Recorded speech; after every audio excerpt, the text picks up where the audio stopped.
Ok, la réalisation commence na donc boo leen bëgg ñu gis seen kanam ngeen def fay leen seen caméra. Ok, léegi disons que webinaire bi donc ñaari partie lay doon. Première partie bi Maguette Niang moo koy def, après deuxième partie Emmanuel Mendy bi. Après on va laisser quelques minutes à la fin pour permettre képp comme ay sikk sak wala ay questions ñu mën ko laaj suñu expert bu ko defee lépp lu ñu mën def pour leeral leen ñu leeral leen. Léegi bu ko defee ma bàyyi Maguette mu introduire boppam, après boo paree ma commencer partage li nga xam ne mooy écran bi. Mën nga activer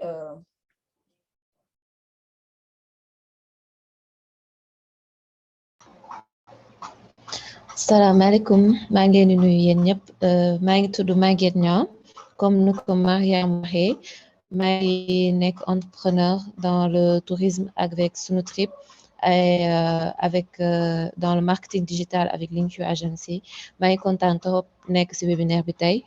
ko animé ko ak Mani Arthur et ça fait un grand plaisir merci beaucoup. Ok, xaama commencer partage écran bu ko defee ngeen wax man yéen a ngi sama écran un moment.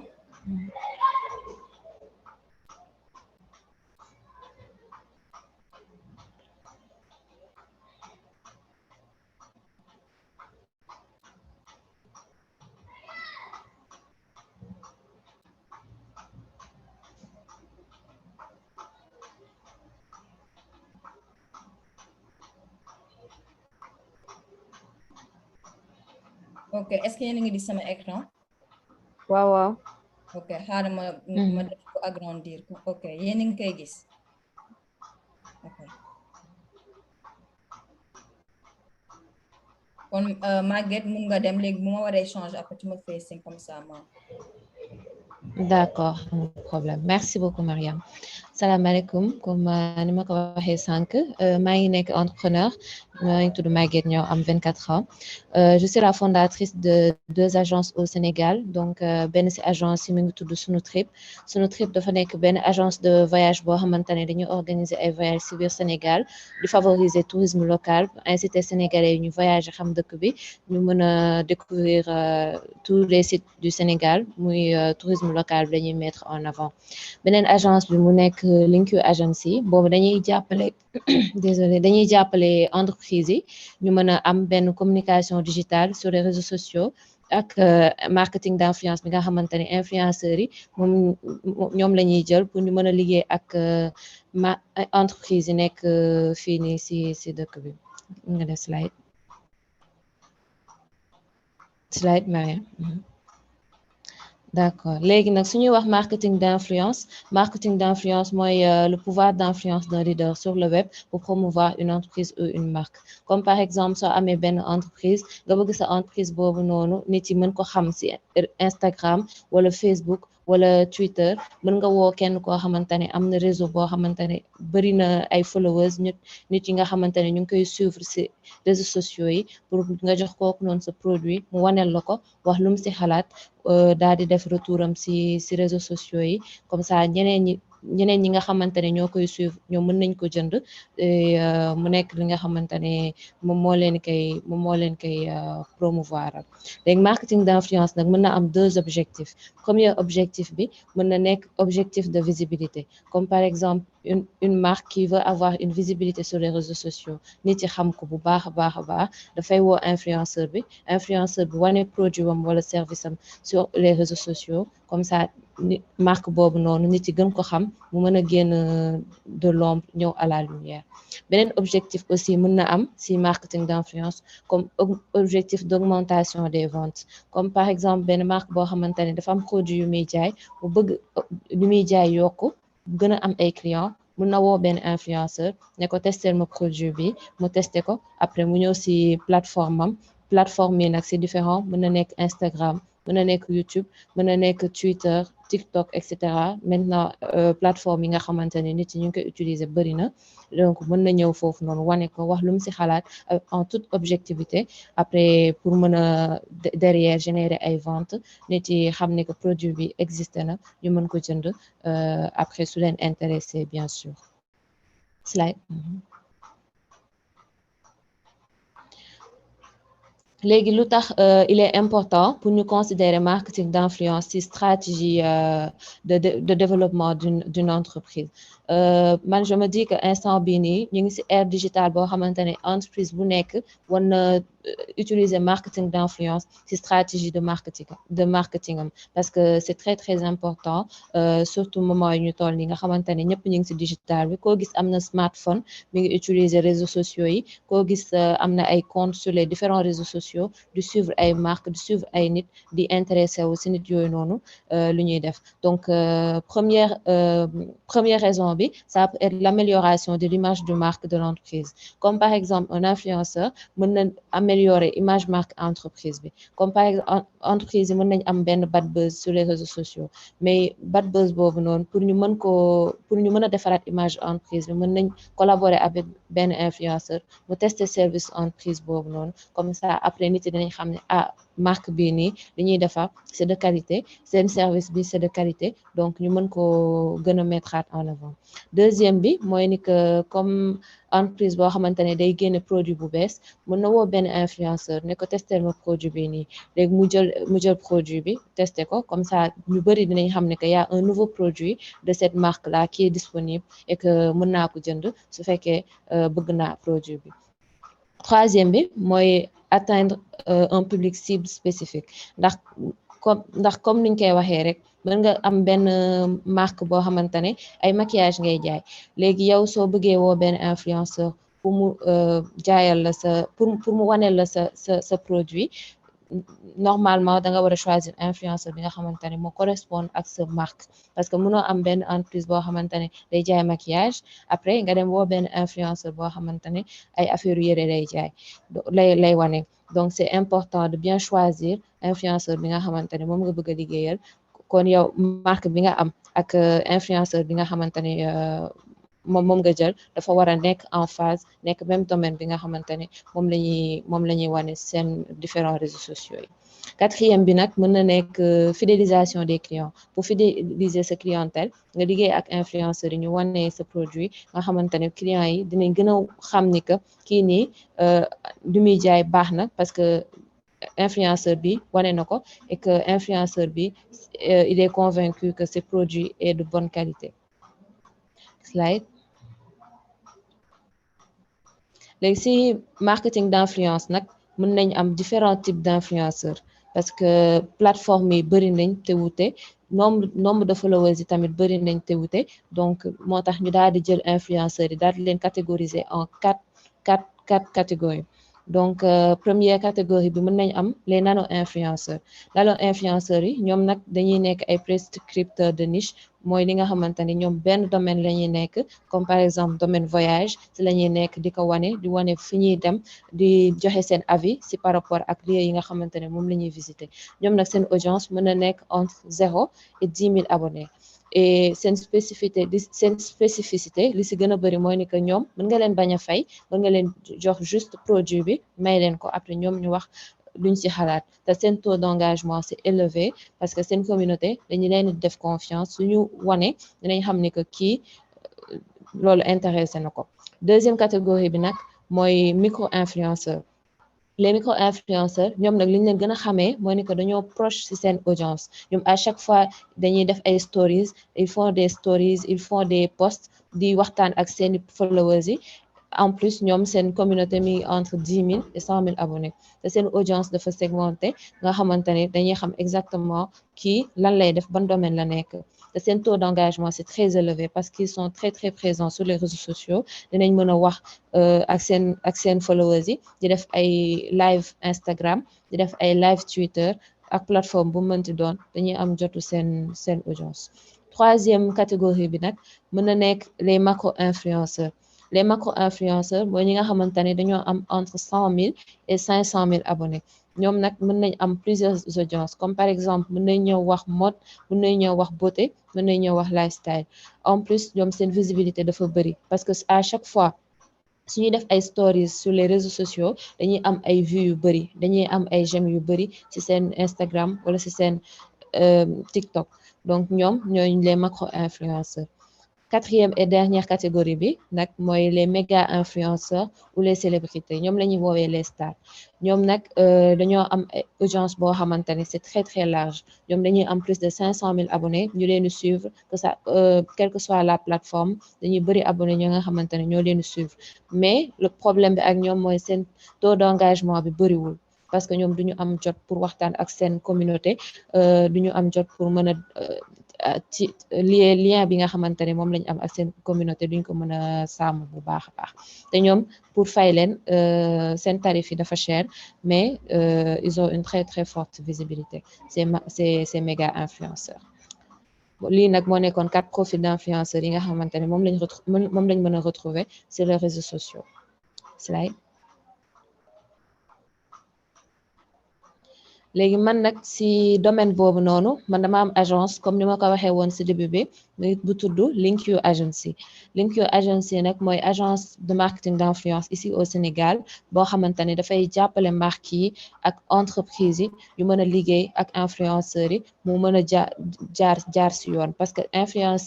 marketing d'influence instant bi Sénégal dafa nekk nouveau métier boo xamante ne ñu bëri xamuñu ko te il est bien ñu mën ko vulgariser mën a wan marques yi nan la ñu mën a liggéeyee ak ñoom mën a wan influenceurs yi nan lañ leen mën a fayee nan la ñuy liggéeyee ak marques yi de façon très professionnelle donc moo tax ñun dañuy def ay campagne d'influence sur mesure mooy ni que dañuy dem ci marque bi recueillir ay besoins yom mu wax ni lii ak lii la bëgg influenceur bi defal ko ci page yi wax objectif bi mën na nekk objectif de visibilité comme mën na nekk objectif de vente donc loolu noonu suñ ko recueillir après ñun nag ñu dem xool influenceur boo xamante ne moo gën a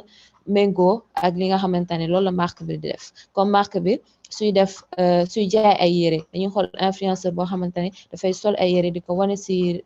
réseaux sociaux wami di ci wax lu mu ci xalaat donc dañuy dem tànn influenceur boobu noonu ndax moo gën a correspondre marque bi ak surtout aux valeurs aussi troisième bi nag mooy dañuy def suivi partenariat bi mooy ni que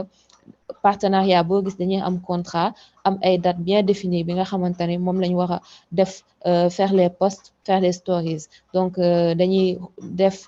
de telle sorte que partenariat bi ça se passe bien avec le respect des dates yi nga xamante ne moom lañ concevoir avec la marque après quatrième bi mooy la collecte des statistiques yi nga xamante ne mooy nombre de vues nombre de j'aime nombre de partage nombre d'enregistrement loolu yëpp dañ koy boole def ko analyse après ñu envoyé ko marque bi ne ko influenceur bi lii ak lii la wax si réseaux sociaux mi résultat bii nii la am après ñu xool perspective yi nga xamante ne mooy perspective de collaboration future xool ba xam influenceur bi dina mën a collaborer waat ak marque bi si les résultats sont bien positifs bien sûr slide de notre côté aussi man sama deuxième agence bi moo nekk agence Sunutrip nag soo ko déggee dafa nekk agence boo xamante ni c'est une agence de voyage ici au Sénégal donc dañuy favoriser tout ce qui est tourisme local pour inciter diaspora bi ak sénégalais pour ñu découvrir le Sénégal les sites qui sont ici comme le Sine Saloum la Casamance Kédougou le Sénégal oriental etc donc digital bi nag dafa très très important parce que man personnellement digital dafa ma jàppale bu baax a baax si agence Sunutrip bi parce que si agence Sunutrip bi c'est grâce au digital aux réseaux sociaux que je l'ai lancé donc ba ma ko lancé nag c'était en juin 2020 donc ça fait juste 1 an c'est là que lancé j'ai commencé par ouvrir une page Instagram après une page Facebook c'est là ubbi léegi daal di commencé dugal ay photo dugal ay images yu Sénégal wan def ay offre après gars yi nit yi nag si lañ gis offre yi nga xamante ne moom laay dugal ñu daan may contacter ne dañoo intéressé pour voyager ak Sunutrip depuis nag bu ma commencé man mën naa wax ni que 90% clients yi nga xamante ne moom laay yóbbu ñuy visiter Sénégal Instagram laa leen amee ak Twitter mais plus sur Instagram parce que dañuy gis image yi gis ni que endroit bi ni existe na te xamuñu ko woon tout ça grâce au digital ensuite notoriété bi ma am instant bii nii ak sama agence c'est grâce au digital parce que le fait d'entretenir sa page di dugal ay photo di dugal ay images di waxtaan ak followers yi loolu rek mën na asseoir sa notoriété sur les réseaux sociaux nit yi xam ni que agence bii nii existe na et que su ma bëggee voyager wala découvrir Sénégal mën naa dem Instagram wala mën naa dem Twitter wala mën naa dem seen site internet pour mën a voyager ak ñoom contacter leen mën a am lu ma bëgg visibilité beeg échange bi mën a waxtaan mën a recueillir données yi nga xamante ne clients yi moom lañ bëgg am seen bëgg-bëgg ci voyage sur mesure yeeg yooyu comme ça mën leen a yóbbu mën naa wax ni que digital c'est très très important surtout moment yu nekk nii nga xamante ne ak crise bi ñu bëri ils sont plus digital maintenant même sooy xool ñu bëri ñu ngi télétravail tout le monde est connecté sur les réseaux sociaux donc pour une entreprise c'est très très important instant bi ni am présence sur les réseaux sociaux ndax si lañ lay xamee surtout aussi site internet parce que koo gis instant bi ni su soxlawee benn affaire day dem Google mu tàppe ko ne bëgg naa par exemple jënd benn appareil photo daal koy tàppe ñi nga xamante ne nag ñoo am chance am site internet wala am ay page sur les réseaux sociaux ñooñu ñooy feeñ après client bi nag dem ci ñooñu daal di jënd ñi nga xamante ne loolu la soxla sur les réseaux sociaux donc le digital c'est vraiment très très primordial sur en ce moment-là slide voilà lii nag moo nekkoon présentation bi nga xamante ne moom laa defoon pour mën a wax bienfait au digital yi nga xam digital bi sur les sur les entreprises de maintenant que c'est très primordial voire même indispensable d'avoir une présence sur le digital et aussi c'est super important de travailler avec des influenceurs pour mettre en avant son entreprise, mettre en avant ses services et ses produits. Parce que le digital, en ce moment, c'est incontournable dans sa stratégie de communication. Donc, maa ngi tuddoon Maguette Niang maa leen doon présenté li sama numéro mi ngi foofu noonu ak sama adresse mail soo leen bëggee contacter ma pour ñu wax ci digital amul benn problème maa ngi leen di jaajëfal bu baax ci écoute bi soo leen amee ay questions aussi maa ngi leen di déglu merci beaucoup. Merci beaucoup Maguette ci présentation bi donc après dinañ partager ñi nga xam ni enregistré nañ ñu leen yónnee par mail li nga xam ne mooy présentation yi ñuy partager tey donc Maguette moo ngi doon expliquer loolu mooy marketing d'influence ak importance bu mu am ci projet yi nga xam ne nañ ko am léegi monsieur Manou est connecté mais léegi moom lañuy jox parole bi moom il va nous parler lépp li nga xam ne lan mooy marketing digital bi donc ak bal importance la am donc expliquer li nga xam ne mooy concept bi ak lu tax nit ki war a choisir utiliser li nga xam ne mooy marketing digital bi léegi 2 secondes ma partager écran bi ngeen wax ma ndax ni ngeen ko gis après bu ñu paree présentation à la fin lañuy leen di bàyyi ku am question mu poser ko ñu leeral ko Saoudiatou maa ngi partagé après tu me dis ndax yaa ngi gis ok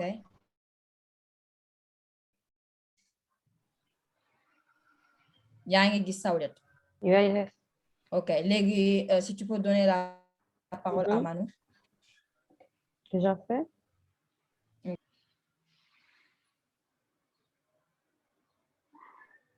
Manou danaa mën a taal sa microphone. Pardon? Voilà. Ok.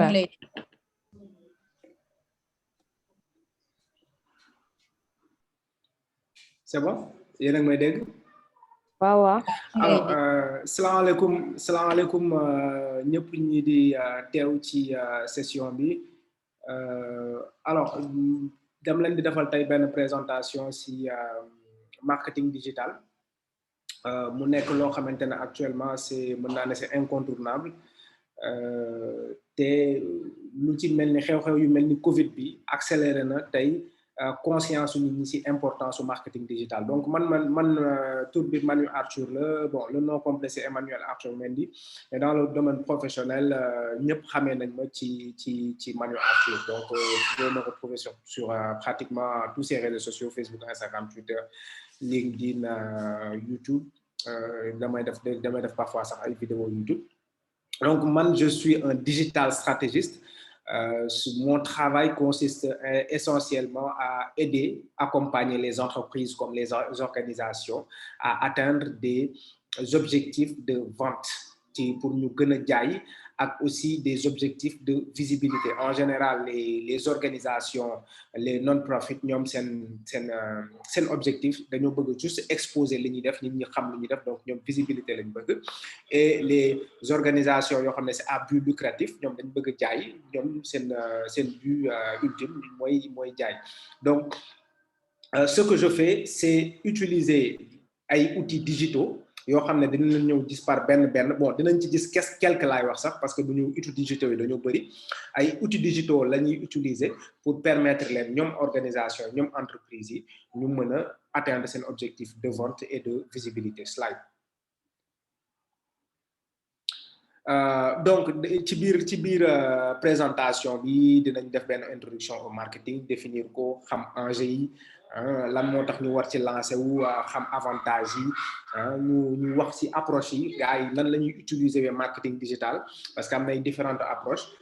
Aussi quelles sont les solutions techniques, maanaam yan mooy outils yi ñuy utiliser ci biir marketing digital pour atteindre ces objectifs. Slide. Alors là, vous voyez, non, c'est le précédent. Là, vous voyez, je vous ai présenté deux images. Le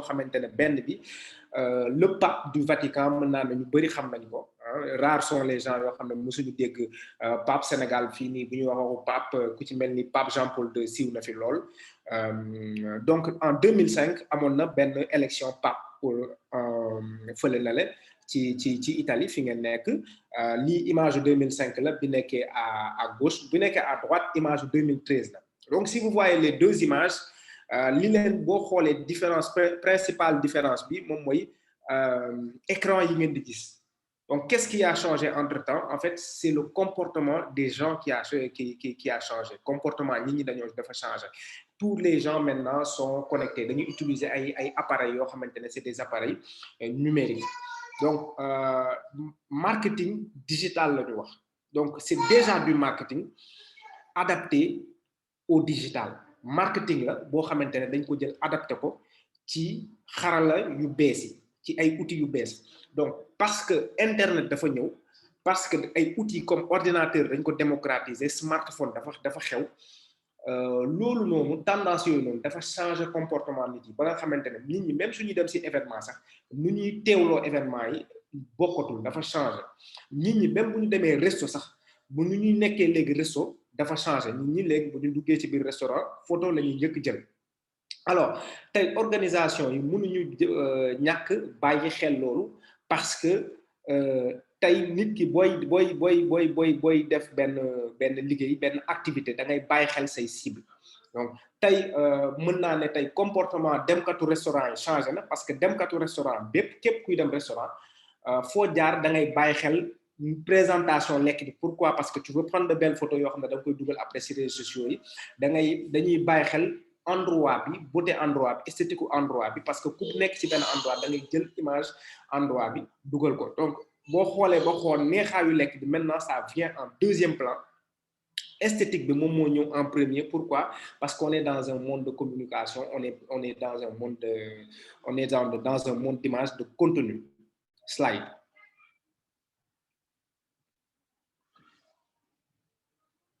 Alors donc bu ñu bëggee définir marketing digital mën nañ leen ni que marketing digital c'est juste une composante du marketing ci biir marketing la bokk qui se base sur l'utilisation boo xamante ne day basé wu ci internet. Donc pour ñu def marketing digital il faut ñu am internet. Day basé wu aussi ci technologie numérique yi yu bees yi comme ordinateur, smartphone, tablette. Pourquoi? Parce que ñi ñuy cibler suñuy cible outils yooyu la ñuy utiliser te ak outils yooyu la ñuy connecté woo. Dañuy basé wu aussi si plateforme yoo xamante ne ñoom foofu la ñuy nekk moom mooy réseaux sociaux yi, internet, moteur de recherche yi, etc. blog yeeg yooyu yëpp foofu la ñuy dem fekk leen. Mais dañuy basé wu aussi sur ce qu'on appelle les technologies numériques émergentes. Donc technologies numériques émergentes yi ñoo ngi de plus en plus ñoo ngi bëri. Dañuy bu ñu slider un peu dinañu slide pour voir lan mooy un peu les technologies numériques émergentes. Donc là vous voyez une panoplie de technologies numériques émergentes yoo xamante ne nit ñi peut-être les mots ne sont pas familiers à tout le monde. Mais sachez que technologie actuellement c'est très présent dans nos vies. Peut-être xamuñu ne lii mooy technologie bi, on ne met pas de nom dessus, mais c'est des technologies qui sont déjà très présentes dans nos vies. Lu mel ni big data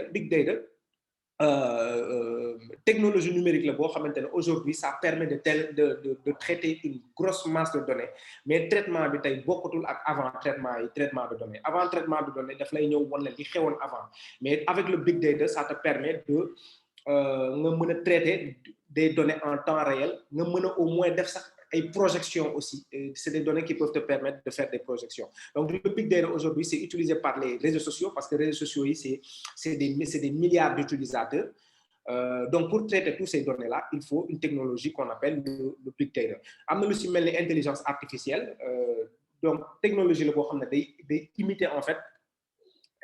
xam xelu nit, doxalin nu nit di doxee, loolu lay utiliser. Aujourd'hui même les moteurs de recherche, les réseaux sociaux utilisent de l'intelligence artificielle. Le machine learning dérivé wu tamit intelligence artificielle la boo xamante ne là en fait c'est un algorithme benn kii la outil la boo xamante ne benn système la boo xamante ne en fonction de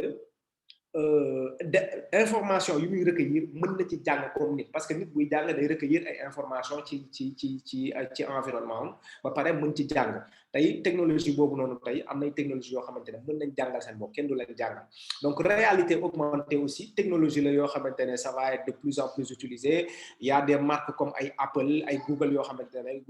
Apple am na benn lunette de réalité augmentée bu mu nar a génn, c'est-à-dire tey lunette yoo xam ne tey boo ko solee tey daf lay jox plus de données dans la réalité. Tey mën nga toog fi nga toog nga xam lii nekk sa kanam ban distance la nekk, sa environnement lunette yi daf lay wax, peut-être mën na la aussi wax ban température la, et cetera. Daf lay jox en fait plus de données par rapport à l'environnement bi nga nekk. Li ñu woowee réalité virtuelle nit ñi gën nañ ko miin ci actuellement jeux vidéo yi Nintendo, y a des casques yoo xamante ne boo ko solee da ngay mel ni da ngay nekk ci beneen environnement, mais c'est virtuel. Donc loolu ay casque réalité virtuelle la. Lu ñu woowee cloud tamit nit ñi tey aujourd'hui seen données lépp luy xamante ne données boo xam ne c'est stocké en ligne, c'est stocké ci benn serveur boo xamante ne l'image qu'on donne c'est que dafa mel ni dañ ko stocké si internet bi et tout ça, mais derrière c'est des serveurs, et am na ñu bëri ñoo xam ne ci la ñu profiter pour jaay leen ay services yu si mel ni Apple daf leen di jaay iCloud service boobu noonu am na loo xam ne c'est gratuit, mais après bu demee ba fees dañ leen di jaay plus de mémoire. Ñi di utiliser Google Drive aussi am na mën nañ leen may 15 gigas, mais bu feesee dañ leen di jaay plus d'espace. Donc c'est un espace boo xam ne dañ leen koy jaay boo xam ne ça vous permet de stocker des données. La reconnaissance faciale technologie la boo xamante ne actuellement c'est utilisé ak smartphone yi. Pour déverrouiller smartphone yi moom la ñuy utiliser, donc gën nañ ko min ci smartphone yi. Blockchain dafa nekk aussi benn technologie boo xamante ne c'est en train aussi de changer le monde. C'est même la technologie qui est utilisée pour lu ñuy woowee ay crypto-monnaies, les monnaies virtuelles yi ngeen di dégg ay Bitcoin, ay Ethereum, ay Dogecoin. C'est développé à partir d'une technologie qu'on appelle la blockchain. Les Internet of Things, Internet des objets, c'est les objets connectés en fait. Actuellement, tout est connecté. Même les voitures sont connectées, les réfrigérateurs sont devenus smart. Il y a des caméras yoo xamante ne ci biir kër yi tamit dañ leen di connecté. La climatisation peut être connectée. Il y a énormément de choses qui sont dans la maison, dans les entreprises, qui peuvent être connectées. Donc, technologie la boo xamante ne ñëpp mën nañ ko utiliser. À côté aussi, vous allez avoir la 5G, qui est Internet 5e génération, qui va nous permettre, en fait, parce qu'aujourd'hui, sachant que tout est connecté maintenant, il va nous falloir une technologie beaucoup plus puissante pour nous connecter toute la maison, par exemple, le réfrigérateur, la caméra de surveillance, etc. Donc, il faut savoir que ces technologies-là, actuellement, peut-être que vous retrouver si ay domaines spécifiques, mais c'est des technologies qu'on va retrouver plus tard dans beaucoup d'autres domaines. Je prends juste la reconnaissance faciale. Nekk na benn technologie boo xamante ne aujourd'hui le système bancaire mën na ko utiliser de sorte que demain soo leen bëggee retirer seen xaalis au lieu ngeen di dugal carte gab da ngeen di dem taxaw si kanamu guichet automatique bi mu def reconnaissance faciale et vous faites vos transactions. La blockchain nekk na benn technologie boo xamante ne tey ça permet en fait à tout le monde d'être au même niveau d'information. Donc aujourd'hui mën na nekk benn technologie boo xam ne dañ koy utiliser pour le budget. la gestion du budget, des deniers publics, de sorte que kenn ku si nekk avec une plateforme, avec un portail di nga mën a xam ñaata moo nekk si keesu état bi ñaata la ñu dépensé dépense bi ba mu jógee fii fan la dem et cetera. Là tout le monde est au même niveau d'information mën nañ ko sax utiliser aussi dans les élections de sorte que dañuy mën a gis les ban candidat la ñu voté évolution élection bi en temps réel et ñëpp dañuy nekk si au même niveau d'information ba pare kenn soxlaati lu ñu sax soxla ay commission de surveillance ak yooyu noonu pourquoi et en plus c'est une technologie boo xam ne c'est tellement sécurisé la blockchain que pour nga hacker ko pour nga pirater ko il faut l'accord de minimum 50% des gens qui composent le système donc loolu lu jafe hacker la donc ça c'est les technologies numériques émergentes donc tey le marketing digital va se baser non seulement sur Internet, sur les outils technologiques, smartphones, ordinateurs, tablettes, va se baser aussi sur des plateformes qui sont connectées aux réseaux sociaux, blogs, sites Internet, etc. Mais aussi, l'évolution du marketing digital va aller toucher aussi, va aussi se baser sur les technologies numériques émergentes de Disney. Slide. Alors donc pour ñoo xamante ne déjà bëgg nañu liggéey Sénégal def benn business Sénégal il faut ñu comprendre tey enjeu yi lan la actuellement selon les chiffres de cette étude qui est vraiment récente avril 2021 il y aurait plus de presque 8 millions de personnes connectées au Sénégal mais ARTP mu nekk agence boo xam ne moom moo nekk fii sur place au Sénégal l'agence sénégalaise parce que étude bi ñi ko def Hootsuite We Are Social c'est des internationaux mais agence bi nekk fii Sénégal li mu wax mooy il y a plus de 9 millions de Sénégalais connectés. Donc, utilisateurs des réseaux sociaux, là, ils sont 3 millions 900, c'est presque 4 millions. Donc, tu as 4 millions de personnes qui sont sur les réseaux sociaux, presque plus de 9 millions de personnes connectées. Ce serait vraiment dommage de les toucher par un autre moyen. Et autre moyen aussi, doit am avantage yoo xamante ne internet dañ la koy jox donc avantage yooyu moom la ñuy ñëw gis ci prochain slide. Alors là on va carrément voir les avantages du digital, du marketing digital. Donc le marketing digital va d'abord nous permettre de toucher une large audience, des millions de personnes, mais la particularité vraiment c'est la rapidité bu ñu leen mën a toucher. Aujourd'hui, je donne juste un exemple. Tey benn plateforme bu mel ni Jumia mu nekk fii Sénégal tey pour mu toucher énormément de gens, des millions de gens, c'est très facile pour lui. Pour eux, mën nañu juste def beaucoup de publicité sur différentes plateformes digitales. Mën nañu aussi appuyer aussi magi lu mu doon développer léegi mooy influenceurs yi. Sachant que les influenceurs maintenant c'est des gens qui ont une communauté de 500 000 personnes, 1 million, 3 millions de personnes sax am na fi. Donc, pour me toucher des gens rapidement, très rapidement, en quelques jours, c'est très facile. Donc, il y a le ciblage précis. Aujourd'hui, digital daf lay mën a permettre, même avec Facebook, tey boo bëggee def benn communication, tu as la possibilité de faire un ciblage très précis. C'est-à-dire, tu dis à Facebook, man dama bëgg a toucher par exemple ay jigéen kese, ay jigéen yoo xamante ne cosmétique kese cosmétique moo leen intéressé, ay jigéen yoo xam ne Mbour ak Saint-Louis la ñu dëkk, ay jigéen yoo xamante ne en plus de ça yu am entre 20 ak 35 ans. Donc boo xoolee ciblage boobu nu mu préciser nga wax ne jigéen kese laa bëgg a toucher bu intéressé par lii kese bu am entre lii ak lii bu dëkk fii. Donc loolu benn moyen de communication traditionnel bu la ko mën a permettre parce que ak panneau publicitaire yi mënoo def loolu da ngay ñëw afficher sa panneau publicitaire n'importe qui peut voir ça. Donc sur 100 personnes yu ko gis peut-être 5 personnes ñoo ci sa cible. Donc loolu c'est pas précis. Mën naa la yàq ressource la à la télé aussi spot télé radio télé c'est la même chose, tu n'as pas cette possibilité de ciblage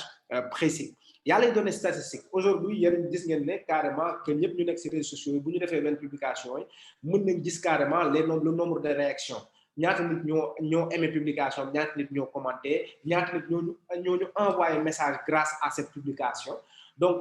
aujourd'hui, en faisant du marketing digital, on peut aller même beaucoup plus loin que ces données statistiques-là. Et c'est des données en temps réel,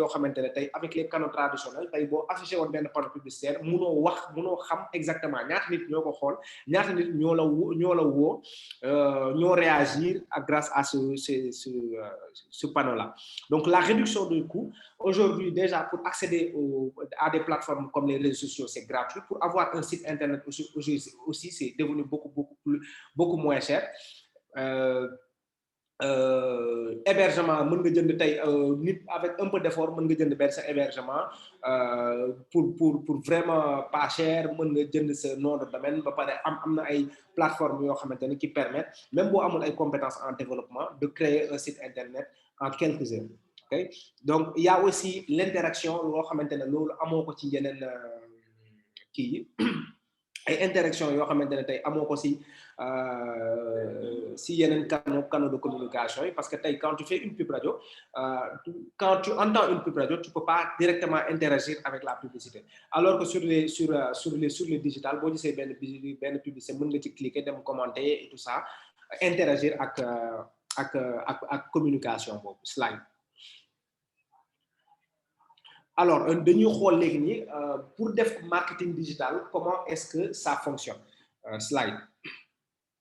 Donc, globalement, pour faire très simple, pour faire du marketing digital, la démarche en général que tout le monde utilise, c'est d'abord d'avoir une cible. Bon, amé ben cible, xam ñan ngay toucher parce que quand on vend ou bien quand on communique, on ne veut pas forcément toucher tout le monde. Nous bëri ñoo xamantene ay entrepreneurs lañ dañuy def genre erreur bobu non. Dañuy am ben produit bu ko jaay coûte à tout le monde alors que loolu mënul nekk. Produit bu nekk dafa war am ñoo xamné spécialement ñooñu lay adresser. Donc après avoir défini votre cible, li ngeen di def moy mën ngeen dem ci réseaux sociaux yi. Da ngeen di dem ci réseaux sociaux yi. Pourquoi? Parce que le public fofu la ñu nekk. Fofu la nit ñi nekk. Il y a actuellement des milliards de personnes sur les réseaux sociaux. Donc, vous les attirez. Mais non, vous les attirez. Vous les attirez, vous contenu les gens. Tay ku dugg sa fil d'actualité Facebook, Instagram, Twitter et tout ça, contenu ngay xol. Donc, il faut déjà être sur les réseaux sociaux, créer des plateformes. Vous n'êtes pas aussi obligé dans un premier temps d'être partout. Pour bien vous organiser selon vos moyens, de commencer par un réseau social, de maîtriser ce réseau social-là avant d'adopter les réseaux sociaux. Aussi, vous pouvez choisir les réseaux sociaux, choisir les réseaux sociaux en fonction de vos cibles. Par exemple, Maggie, elle fait des excursions. Day xool xam ne carrément ñi bëgg a génn ak yooyu noonu c'est des gens vraiment lifestyle dañoo bëgg a génn et tout ça mun a xool xam ne les gens qui sont vraiment les cibles qui sont vraiment lifestyle ils sont sur Instagram donc je vais aller sur Instagram j'aurai plus de chances de toucher ma cible donc noonu lay duggee si biir Instagram léegi nag boo leen duggee si réseau social bi qu'est-ce que vous faites vous attirez la cible avec du contenu gratuit. Donc, il faut ngeen am benn contenu boo xamante ne c'est intéressant bi ngeen di dugal. Tey si je prends l'exemple de Maggie avec Sunutrip, qu'est-ce qu'elle fait? Mu day dugg déjà pour attirer les gens qui sont intéressés par les voyages, mais ça su voyager, vous demee à un endroit, elle peut prendre des images, du contenu, raconter une histoire, partager une expérience et les gens qui voient ça, les gens qui sont intéressés par les expériences, par les excursions, ça les touche, ba pare dañuy bëgg dund loolu donc mën nañu contacter Maggie pour mën a dund la même chose. Donc c'est ça, et ce contenu-là, c'est gratuit. On va aussi toucher les gens avec de la publicité. Pourquoi? Parce que les réseaux sociaux aussi, dañuy proposer ay leviers, yoo xamante ne c'est des leviers payants. Donc, mën nga am ñoo toucher boo publier, mais am na fooy jaar foo xamante ne tey mën nga toucher beaucoup plus de gens rapidement. Moom mooy levier payant yi ñuy woowee naan moom ngeen di dégg ñu naan dañuy booster publication, dañuy promouvoir benn page, etc. Donc après ça, après avoir attiré les gens sur vos réseaux sociaux, vous faites un site internet, vous pouvez rediriger vers votre site internet, ou bien si vous avez un local, un business là, vous avez un local, une boutique et tout ça, vous pouvez rediriger aussi si c'est une boutique. Sinon, si vous avez un local ou un site internet, vous pouvez vous les limiter aussi aux réseaux sociaux. Aujourd'hui, c'est possible de faire du marketing digital seulement avec de vendre, de développer son activité, de faire de la croissance seulement avec des réseaux sociaux. Ils ne sont présents que sur un seul réseau social pour faire une vente. Donc, un exemple parce que rien qu'avec ces Instagram, Donc aujourd'hui après avoir fait ces actions là action bu nekk quand vous avez un business il faut mesurer les actions pour mën a améliorer. Pourquoi? Parce que dès le moment où vous êtes satisfait de vos résultats, vous allez baisser les bras. Et pour baisser les bras, c'est des chiffres qui vont commencer à tomber. Donc, il faut mesurer vos actions. Il y a il y a des moyens de mesurer les actions que vous faites sur les réseaux sociaux, etc., avec votre site internet. Sur chaque réseau social, il y a des analytiques, des chiffres, et après, pour améliorer vraiment li ngeen def mën ngeen ko optimiser nan ngeen koy améliorer da ngeen mën ngeen xool optimiser au niveau de votre ciblage yokk cible yi wàññi restreindre cible yi yokk réseaux sociaux yi wàññi réseaux sociaux yi wala defaraat seen contenu sur réseaux sociaux yi donc noonu le cercle marketing digital di doxee slide. Donc dans le marketing digital nit ñi dañuy utiliser ay approches yu bokkul. Mais ci biir approche yooyu il y a deux sortes d'approches yoo xamante ne ñoom la nit ñi di gën a utiliser slide. Alors première approche bi moom la ñuy woowee inbound marketing loolu c'est une approche boo xamante ne ça consiste à attirer les gens seen cible lañ leen di attirer avec du contenu qui les intéresse. Donc le inbound marketing ki koy def on peut le comparer à un chasseur. Ok, non, pas à un chasseur, excusez-moi, à un pêcheur.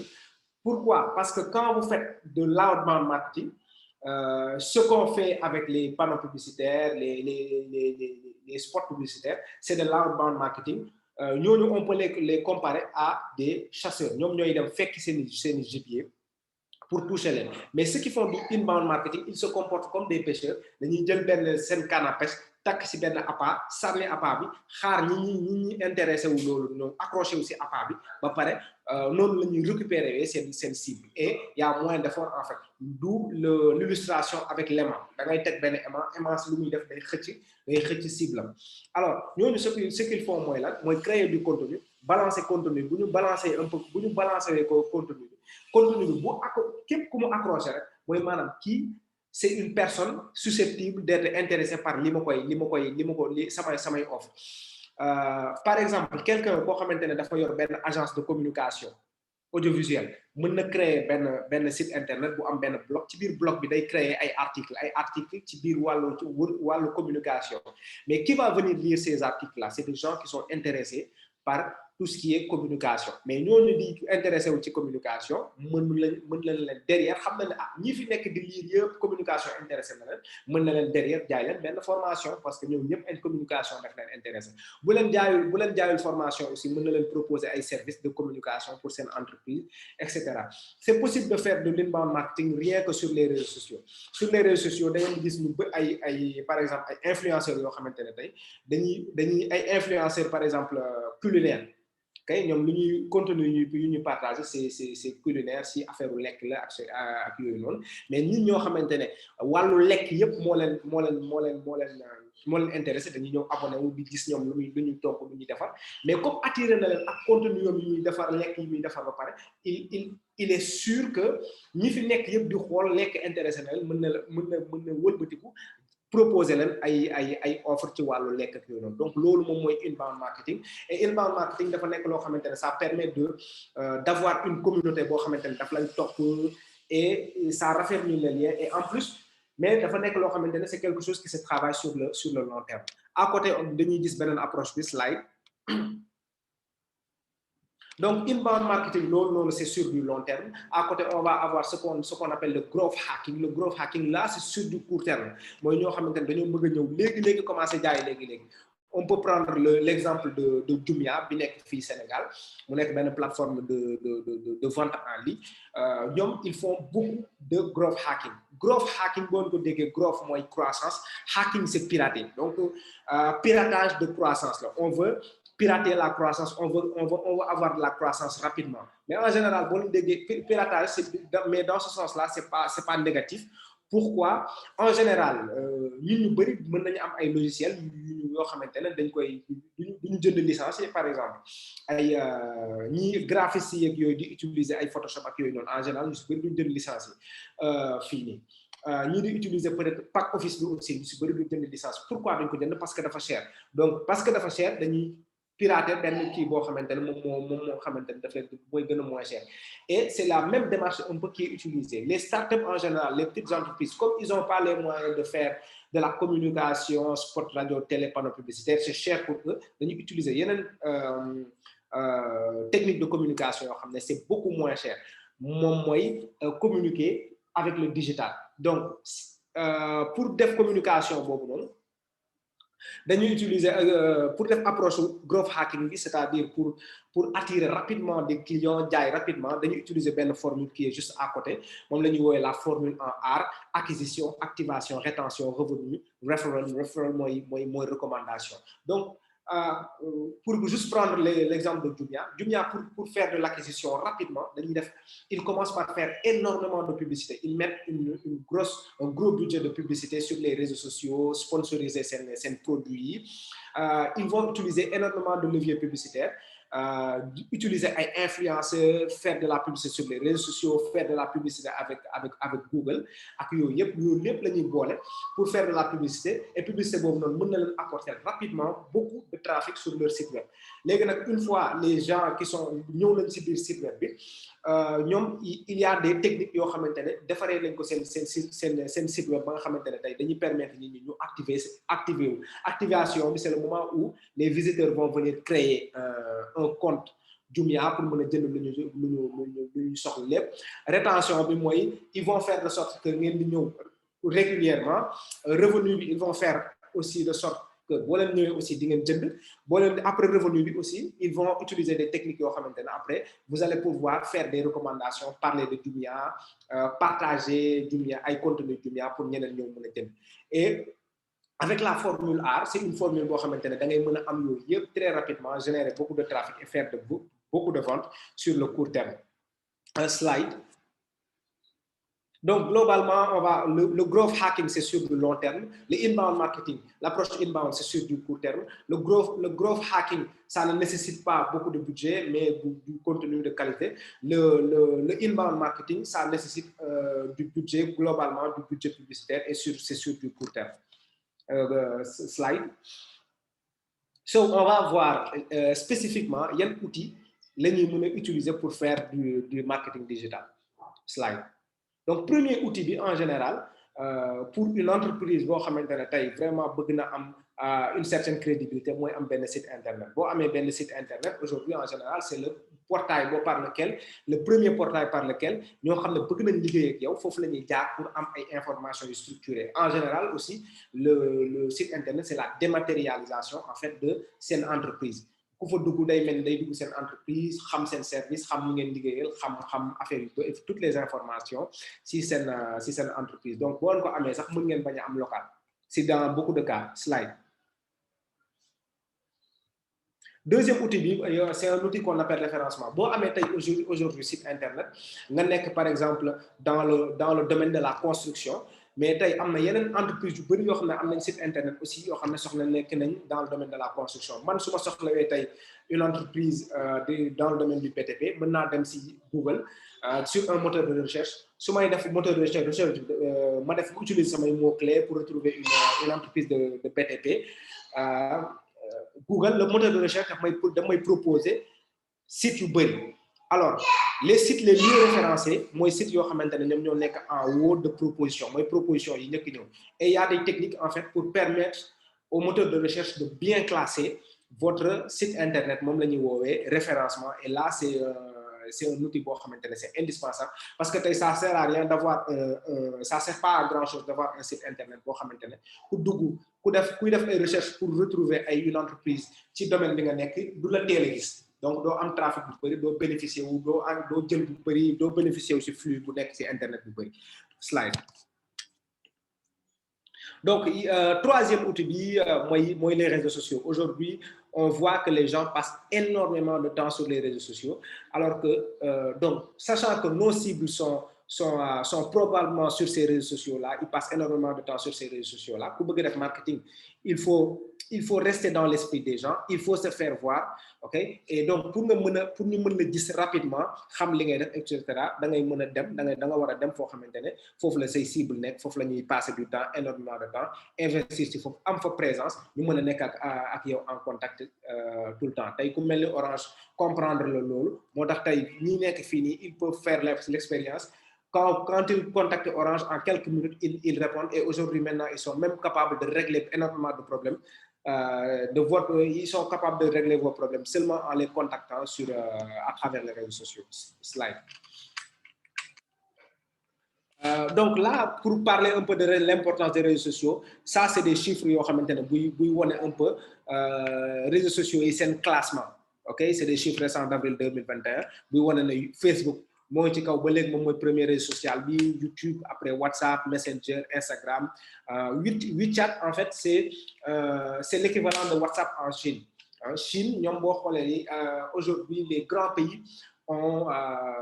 travaillent sur ce qu'on appelle la souveraineté numérique. Dañuy bëgg am créer cet espace numérique pour bañ a dépendre ci ay plateformes yoo xamante ne yeneen dëkk moo fa moom. Pourquoi? Parce que derrière aussi, on laisse des données. Et vous faites que c'est des données qui se trouvent dans d'autres pays, à tout moment, ils peuvent l'utiliser à d'autres fins.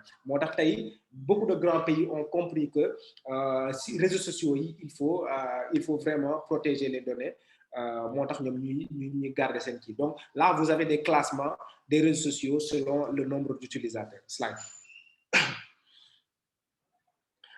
Donc pour aussi comme réseau social en général yu bëri entreprise yu bëri wala PME yu bëri yoo xam ne wala entrepreneur yu bëri bu ñuy démarrer moom la ñuy démarrer parce que ça coûte moins de budget pour se lancer sur les réseaux sociaux. Là je donne juste ay clés yoo xamante ne ça s'applique à tous les réseaux sociaux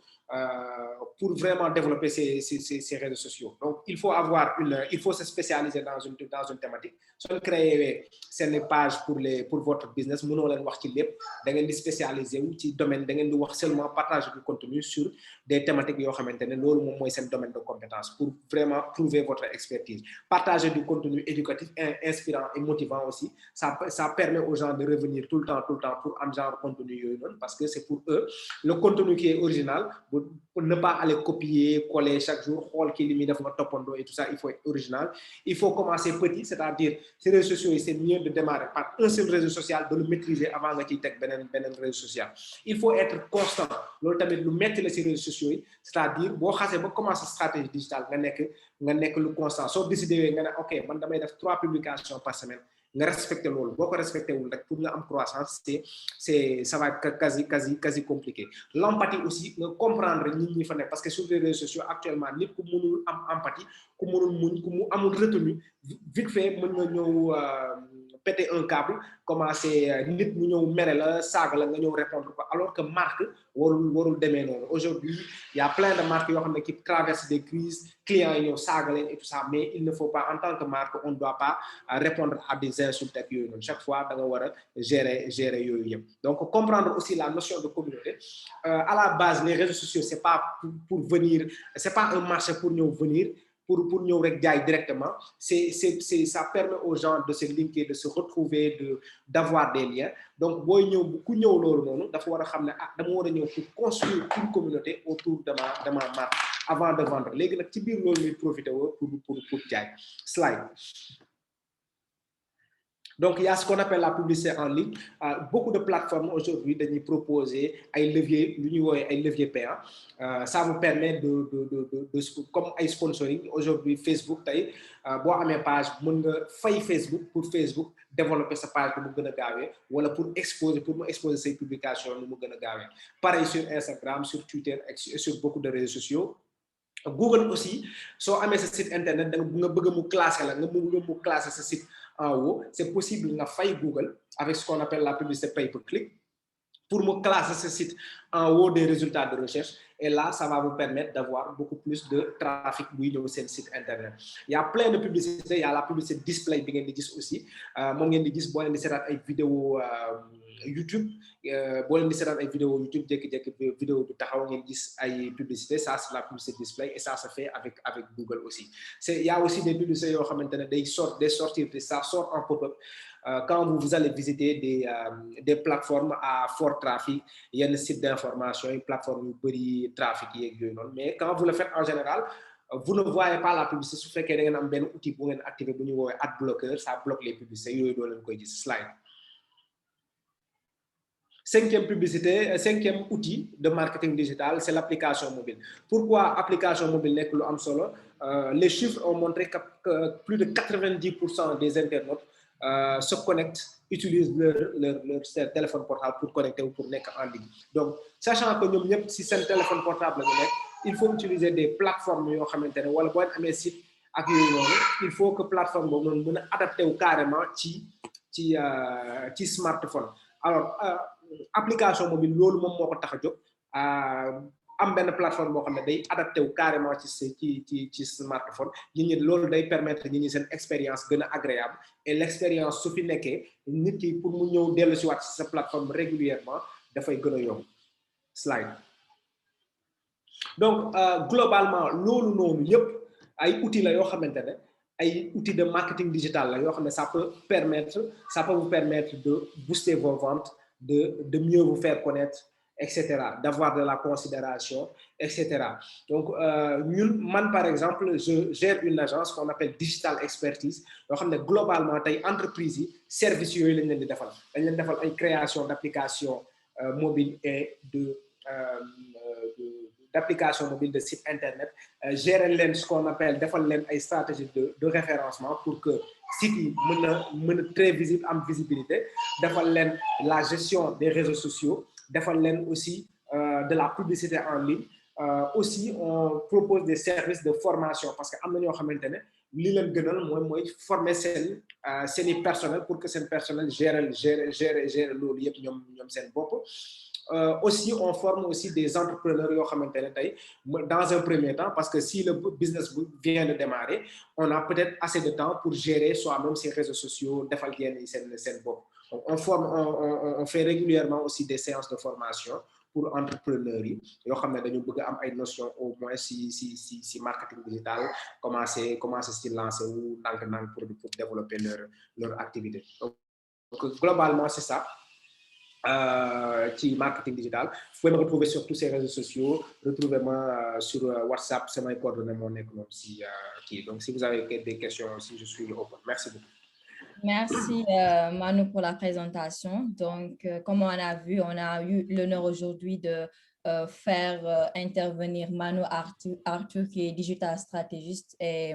Maguette Niang qui est CEO de Sunutu LinkedIn Agency. Donc, Maguette Niang nous a parlé de l'importance du marketing d'influence et les avantages pour les projets entrepreneuriaux. Et Monsieur Manu nous a expliqué le concept de marketing digital et les outils qu'il faut utiliser aujourd'hui. Donc, comme nous comprenons ici Nassaran, donc tey dañoo amoon honneur accueillir ñi nga xam ne mooy Manu Arthur ak Maguette Niang nga xam ne moom mooy gérer moom mooy moo créé business Sunu Trip mu nekk agence de voyage boo xam ne day promouvoir li nga xam ne mooy tourisme local c'est pour Sénégalais yu dëkk fii que Sénégalais yu nekk dans la diaspora et pour tout le monde en général. Am beneen agence aussi bu tudd LinkedIn Agency moom am na expérience li nga xam ne mooy marketing communication donc day aussi bunge ñi nga xam ne bëgg nañ booster li nga xam ne mooy seen business.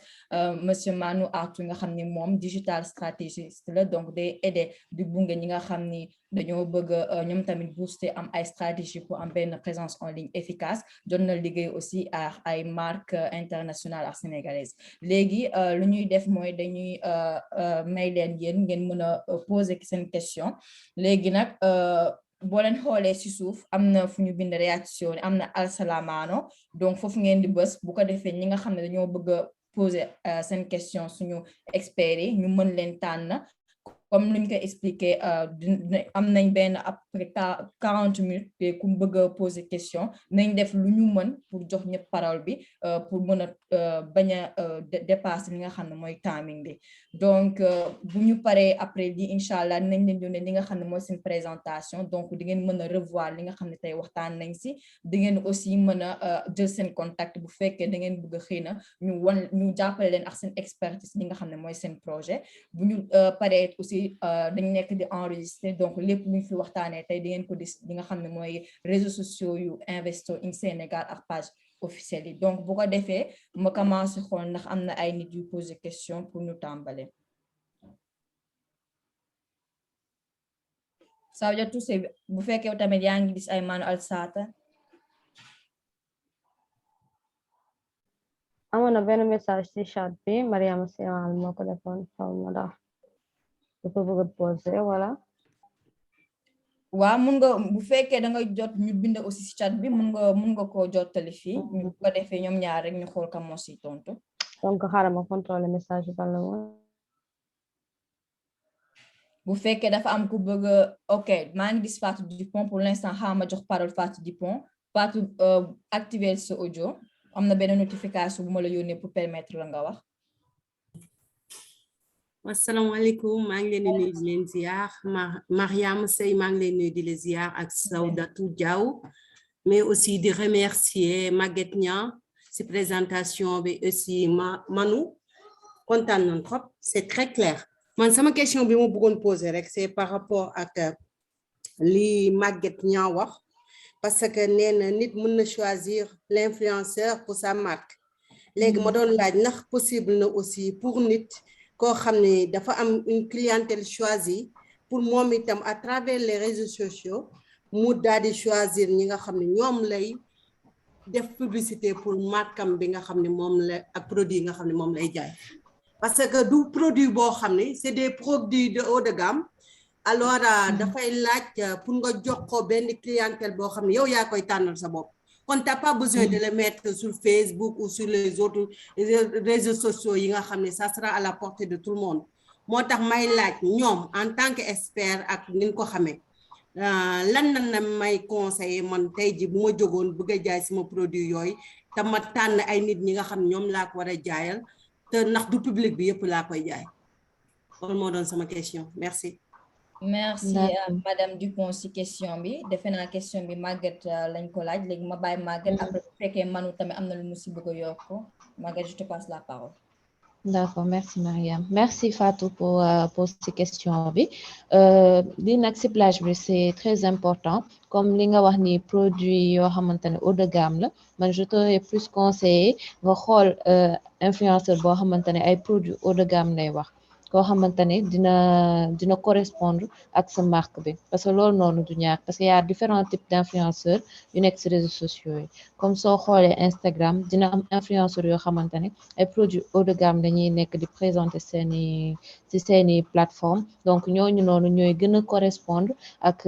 yow audience bi nga xamante ne moom la am parce que loolu tamit ça dépend parce que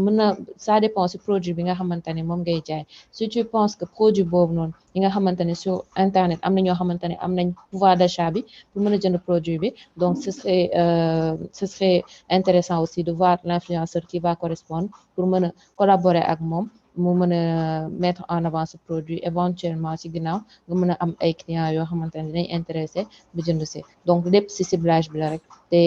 ciblage moom à chaque fois di nga mën a am influenceur boo xamante ne dina correspondre ak li nga xamante ne moom ngay jaay fekkee Manu Dossé am nu mu bëgg a yokk aussi. Exactement li mu mag yi wax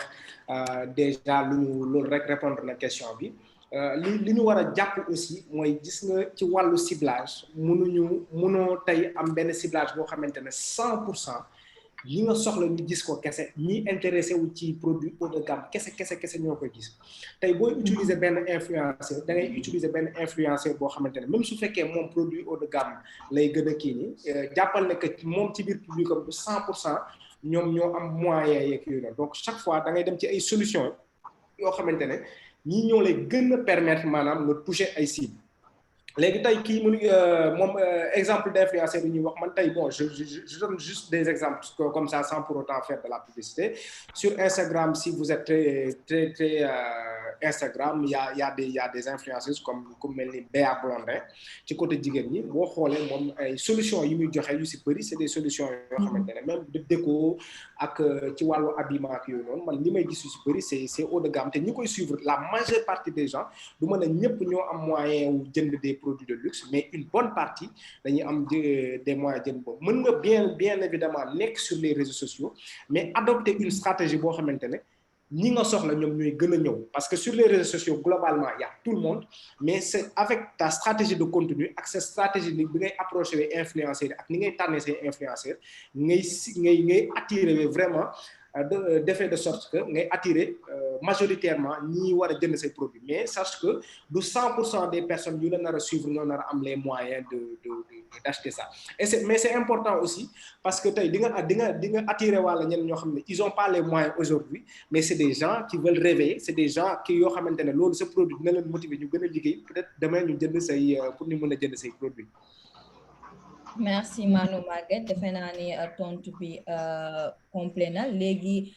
maa ngi gis keneen ku yëkkati loxoom Rijal Seck maa ngi lay jox dama lay yónnee notification il faut nga accepter pour mën a wax léegi ku pose question après boo paree da ngay wàccee loxo bi bu ko defee bu fekkee nag leerul mun nga bàyyi loxo bi ñeneen ñu bëgg a poser question aussi il faut ñu dem si suuf am na partie réaction ni dinañ gis al salamaanu foofu lay bës pour mu mën a xool ñi nga xam ne ñoo bëgg question laaj poser seen question. Rija no gisutuma Rija ok yaa waa Rijal Seck xaama jox la ok Rijal léegi foog naa mën nga wax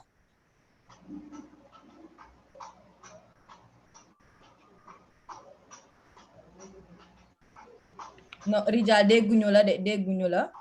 Sawjatu xoolal na ak jox yónnee nañ ko notification bi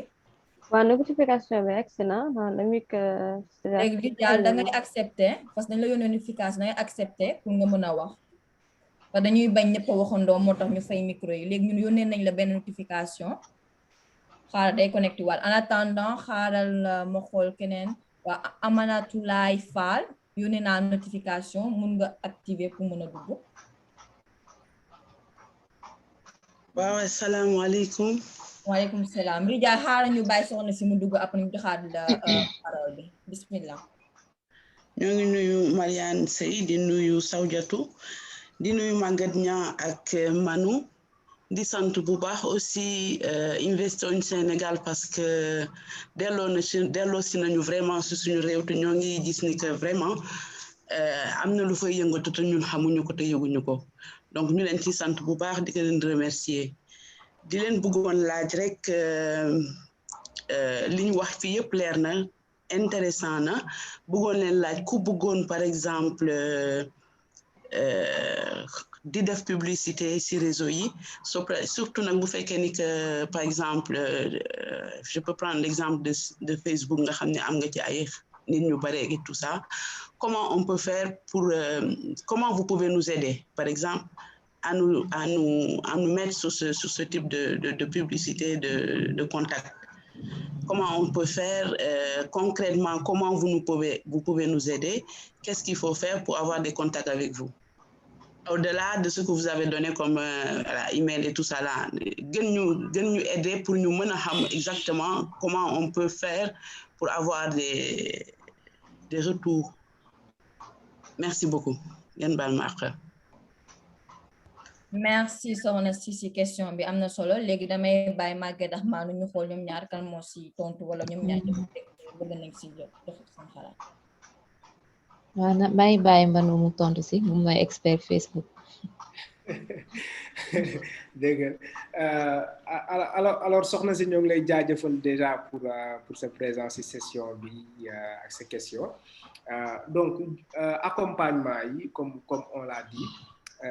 day dépendre un peu si entrepreneur bi am na entrepreneur yoo xamante ne amuñu jot vraiment pour gérer seen bopp seeni réseaux sociaux ñun am nañ ay équipes yoo xamante ne tey mën nañ leen proposer équipes yooyu noonu pour ñu dimbali leen ci seen accompagner leen wala gérer leen entièrement seeni réseaux sociaux seeni Facebook. Sinon aussi si votre temps vous le permet mën nañ leen former leen pour tey ngeen am compétence yoo xamante ne tey di ngeen mën a gérer seen bopp seeni compte Facebook contacter ñu moom jafewul aussi et le contact aussi tey aujourd'hui ak les outils de visioconférence ak WhatsApp aussi bon man sama WhatsApp sax bàyyi naa ko foofu noonu ku ma envoyé message WhatsApp rek dina mën a jot à côté aussi donc Facebook bi je pense aussi que tey ku mel ni lu mu néew tey Magui elle a des compétences aussi ci wàllu gestion des réseaux sociaux parce que boo xoolee tamit ça dépend mën ngeen approcher benn agence mën ngeen approcher aussi des gens yoo xamante ne qui se sont bien débrouillés ñoom au moins ñu jox parce que dugg nañ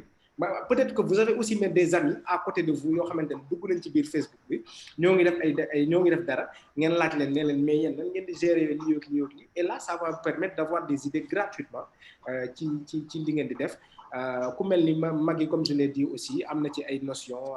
yu bëri yoo xamante ne tey boo leen ko contacter tamit mën na leen ci dimbali bu baax ñun en tout cas surtout ci wàllu initiative yooyu noonu ñu nekk dans la diaspora ak yooyu Sénégal yoo xamante sénégalais yi nekk fële nañ tamit ñun c'est un plaisir pour ñun c'est un honneur pour ñun ñu échanger ak ñoom pour loolu. Merci tonton boo leen gisee tey ñu décidé invité suñu webinaire déjà dañoo ne Investir Sénégal dafay doxal lépp li nga xam ne mooy projet pour képp koo xam ne dafa bëgg a investir au Sénégal donc aussi tey ji bu ñu wax loolu aussi pourquoi ne pas aussi boole ñi nga xam ne ñoo nekk Sénégal muy communauté locale muy ñi nga xam ne aussi autre que le communauté locale am nañ ay experts sénégalais qui vivent au Sénégal nga xam ne loolu mooy seen liggéey donc suñu webinaire boo leen gisee on essaye d'inviter ñi nga xam Sénégal lañu nekk te am xam-xam bu màcc ci secteur boobu donc comme ni ñu leen ko waxee Manu am na agence de com bu tudd Digital Expertise Maguette aussi am agence de com digital bu tudd Link You Agency te ñoom lu ñuy def mooy képp koo xam ne muy entrepreneur individuel wala muy koo xam ni ay société lañ ñoom am nañ si expérience dañuy collaborer ak ñoom pour jàppaleen li nga xam ne mooy seen présence en ligne mais du seulement accompagner leen parce que tey ji am na ay man par exemple mun naa am sama brand mais man xaw ma nan laa war a defee publicité wala aw ma temps ma délégué donc ñoom seen agence loolu la ñuy def dañoo am ay team yoo xam ni xëy na ñoom dañoo am seen forfait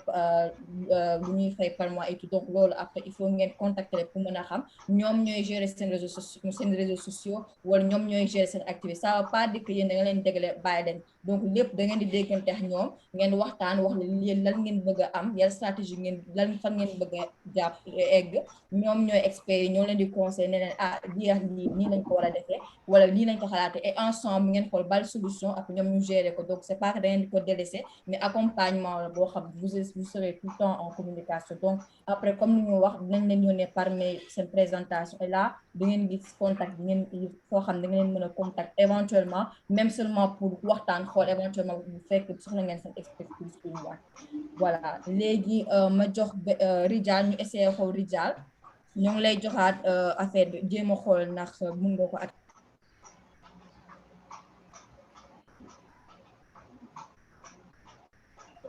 Rijal je pense que da nga am problème as parce que est-ce que mun nga wax Rijal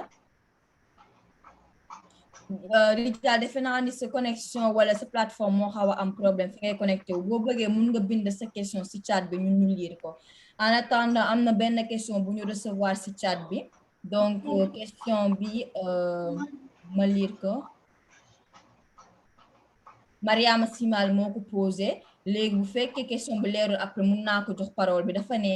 il y a une différence entre le marketing digital et le MLM si oui lesquels bu fekkee question bi leerul aussi ma jox ko mu alsaare la maanu ma jox ko parole mu reformuler question bi alors Mariama Simal bu fekkee yaa ngi fi est-ce que mun nga alsaare la maanu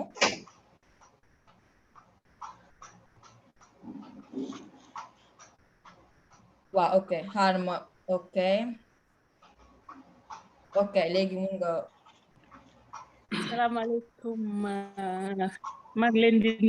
nuyu Mariam nuyu naa la bu baax di la ziar yak Sawjatu ak suñu animateurs yi ñu ngi leen di nuyu bu baax a baax di leen féliciter encore une fois comme ni ma ko waxee c'était très intéressant waaw comme man damay yëngatu ci wàllu marketing mais man beneen façon laay def donc may laaj marketing digital bi doon naa ko dégg rek vraiment tey laa ci gën a am kii yu ma leer donc ma doon laajte rek ba xam am na différence entre marketing digital bi ñu gis tey ak MLM mooy multi-level marketing donc bu fekkee ne am na différence ñu wax ma yan mooy différence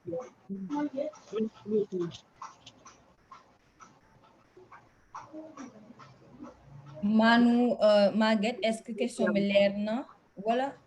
mel ni man déggatuma Mariama de. Allô, Magui da nga ci kii voilà Magui da nga ci non, bëgg je te laisse sànni dara, répondre. waaw. Je te Ok, laisse répondre maintenant. mais Mariam si MLM bi bal genre bu fekkee mën nga leer. non man kii la comprendre naa kii MLM mooy kii multi level marketing kii mooy marketing de réseau. Marketing de français moom moo koy wax marketing de réseau MLM ci anglais bi la mooy multi level marketing. Alors donc comme je l'ai dit tout à l'heure c'est de la semaine je sais pas si mën ngeen comprendre li ma koy waxee wala déet mais si comprendre naa bu baax. Voilà. Comprendre naa bu baax donc alors il faut comprendre que marketing moom mooy kii bi science bi yëpp moom moo tudd marketing. léegi ci biir marketing il y a différents types de marketing événementiel am na lu ñu wooyee street marketing marketing yi du jeex façon marketing yi léegi ci biir marketing yooyu noonu am na lu ñu wooyee marketing digital loolu tamit beneen branche la y a plein de branches am na type de marketing bu ñu woowee MLM moom mooy marketing de réseau alors en général marketing de réseau c'est centré sur le relationnel. Ok, donc c'est un relationnel boo xamante ne yow en fait tu as besoin d'être en contact avec des gens pour créer un réseau pour développer ce marketing donc tu vas pas t'appuyer sur des médias da ngay appuyer wu ci ay nit yoo xamante ne ñoom ñooy créer ay réseaux plus ces réseaux du agrandir c'est-à-dire yow mën nga ñëw nga dem indi ñaari nit yooyu noonu kenn ku si nekk indi ñaari nit. ñeneen ñaari nit yooyu noonu yéen mu nekk 4 nit yeneen 4 nit yooyu kenn ku si nekk indi ñaari nit noonu la c'est réseau marketing de réseau di développé et plus réseau bi di développé wu plus les revenus se créent. Alors il y a différence entre marketing digital parce que marketing digital moom c'est juste une communication boo xamante ne da nga koy jël comme ni mu la ko waxee noonu du nit ñi directement nga ngay dem ngay waxtaanal dem wuti ay contact dem ci ay événement réseauté wala kii ak yooyu noonu mais da ngay def da ngay lancer sa communication pour képp koo xamante ne day utiliser internet utiliser smartphone ak yooyu noonu mën ko gis ba utiliser digital pour développer sa marketing de réseau pour développer sa MLM c'est-à-dire que aujourd'hui au lieu ngay dem directement ci ay nit di leen gis en physique su la neexee nga dugg ci réseaux sociaux yi contacter ay nit directement par message waxtaan ak ñoom pour ñoom ñu ñëw bokk ci réseau c'est-à-dire une personne qui fait du MLM mën na utiliser marketing digital pour développer son marketing de réseau son MLM mais c'est deux branches différentes du marketing mais des deux branches yoo xamante ne mën nañu compléter woon rek je sais pas si question bi si moom kii na quoi j'ai répondu à sa question. Merci Manu Mariama est-ce que tontu bi leer na wala dafa am loo bëgg ñu leeralaat ko. leer na nañ vraiment c'est très clair machallah merci beaucoup. ñoo ngi nuyuwaale suñu tata Mariama Simal moom tamit bokk na ci 13 animateurs socio-économiques nga xam ni projet bi daf ko sélectionné pour jàppale li nga xam ne mooy communication facilité communication bi communication projet Investing Sénégal et ci deuxième phase bi ñu toll nga xam ñoo ngi ci préparation pré business plan bi ak business plan bi aussi facilité lépp li nga xam ne mooy communication entre experts yi ak candidats yu ñu sélectionné donc ñoo ngi rafetlu sa teewaay ak yeneen animateurs yi nga xam ne animatrices yi nga xam ne ñoo ngi fi léegi bu fekkee dafa am ñeneen ñu am question réaction yi ci suuf ba réaction yi alsalaamaano bu ko defee wala bu fekkee tamit mën ngeen bind seen question ci chat bi bu ko defee ñu jàllale ko aussi.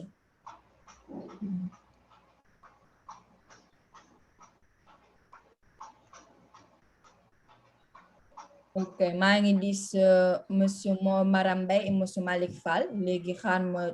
Maram Mbaye après monsieur Malick Fall monsieur Maram ok maintenant vous avez la parole. asalaamaaleykum yéen a ngi may dégg. waaleykum salaam ñu ngi koy dégg sëñ bi bismillah. waaw alors au fait dama amoon benn demande quoi benn demande bu ma xaw a passé sànq bi may déglu seen kii bi alors man dama si affaire mécanique laa yëngu quoi mais dama bëggoon a xam léegi sooy choisir influenceur ndax da nga war a choisir par force exemple bon peuple sénégalais nga bëgg a toucher quoi waaw ñi yor auto ak entreprise yeeg affaire yooyu ma bëggoon a xam ndax da nga war a choisir par force influenceur boo xamante ni biir Sénégal la nekk di opérer au niveau du Sénégal wala bokk mën nga def situation bon beneen affaire bu alternatif quoi c'est-à-dire choisir influenceur boo xamante ni siiw na mais bitim réew la nekk mais Sénégal yi ko xam bëri na nga dugal foofu ce produit wala bokk par force da nga war a choisir benn influenceur boo xamante ni biir Sénégal lay opérer kese. merci monsieur Mbaye maa ngi jox parole yi Maguette maa nu ko si bëgg a tontu rek. D'accord, merci Mariam. Merci monsieur Mbaye pour la question. Alors, pour question boobu noonu, en fait, influenceurs yi, tout dépend seen audience bi. Comme par exemple, mën nga am benn influenceur boo xamante ne mi ngi Sénégal, mais ñi koy suivre ñëpp majorité mën nañ wax ni que nekkuñu Sénégal. Comme mën nañ am l'inverse, koo xamante ne mi ngi France wala mi ngi États-Unis, mais ñi koy suivre ñëpp Sénégal lañ nekk. Donc tout dépend si audience bi nga xamante ne influenceur bi moom la am moo tax à chaque fois il est bien avant ngay contacter influenceur bi nga xamante ne moo nga bëgg a liggéeyal da koy suivre di xool lu muy def quotidien semaine di xool influenceur bi quotidiennement lan lay dugal si réseaux sociaux mi ak ñan ñoo koy suivre en majorité léegi loolu noonu soo xamee di nga mën a xam influenceur bi nga xamante comme ngay liggéeyal mais su fekkee ni da nga am que da nga gën a soxla ay clients sénégalais donc yooyu noonu peut-être la majorité mën nga liggéey ak influenceurs yoo xamante ne ñi ngi ci biir Sénégal ak peut-être quelques influenceurs ñoo xamante ne ñi ngi ci diaspora bi et qui sont bien suivis par les Sénégalais résidents donc su fekkee dafa am lu ci bëgg a yokk tout dépend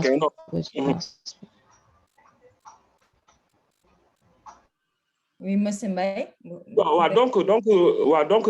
je pense que ce serait mieux donc ñu contacter bon ñu mel ni yéen quoi su ko defee yéen ngeen teg ñu ci code je pense que ni loolu daal moo gën a logique quoi.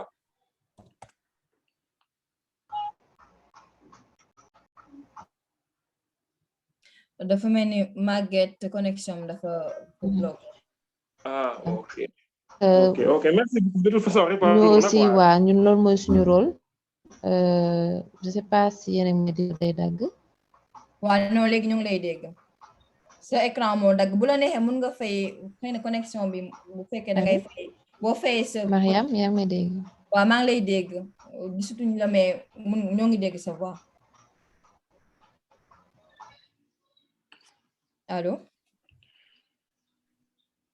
ok amul problème comme lu ñu wax monsieur Mbaye ñoom seen liggéey loolu la seen agence bi dañuy accompagner ki nga xam ne tey jii dafa bëgg comme ni nga wax ñu conseiller ko par rapport ban stratégie la war a mettre en acte lan la war a def pour rejoindre li nga xam ne mooy cible am donc comme lu ñu wax webinaire bu jeexee incha allah nañ leen yónnee par mail li nga xam ne mooy seen présentation foofu da ngeen di seen contact bu ko defee mun nga leen contacter pour poser ay questions yu gën a leer ñu gën leen leeral incha allah. léegi maa ngi jox parole monsieur Malick Fall moo posé woon question.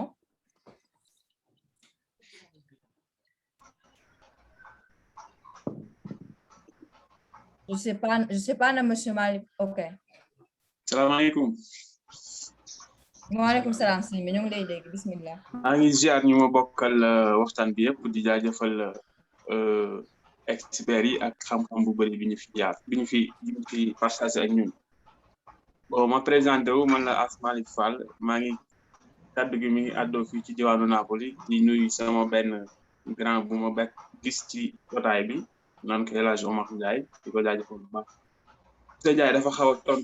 xaw a posé question bi ma bëggoon a posé kon xam naa benn réponse lay doon mais comme ñun ñi nga xamante ni au niveau des filières fi lañ nekk comme ay activiste nekk ay même porte-voix maanaam ay porte-parole ci yenn ci ay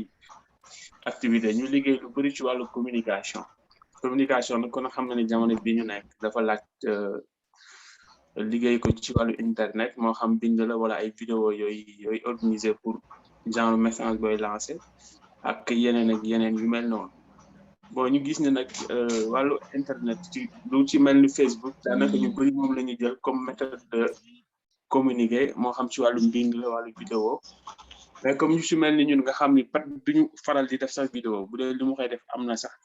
bëriwul comme tey ji bu ñu doon jox yenn ci ay conseils ban façon méthode la ñuy utiliser boo xamante ne nii mën nañoo créer suñu page bopp yoo xam ne du laale dara ak Facebook pour di def communication yoo xam ni duñu tooñ mais li ñu bëgg a lancer ak li ñu bëgg a informer mbokk yi ñu nekkal dañ leen ko mën a informer quoi pour bañ a répéter li nga xamante ni monsieur Ndiaye posé na ko sans question te muy yëngu ci wàllu mécanique ak yu mel noonu parce que dafa yóbbaale lépp loo xam ne bëggoon nañ ko laaj quoi ñu ngi leen di remercier encore une fois merci beaucoup.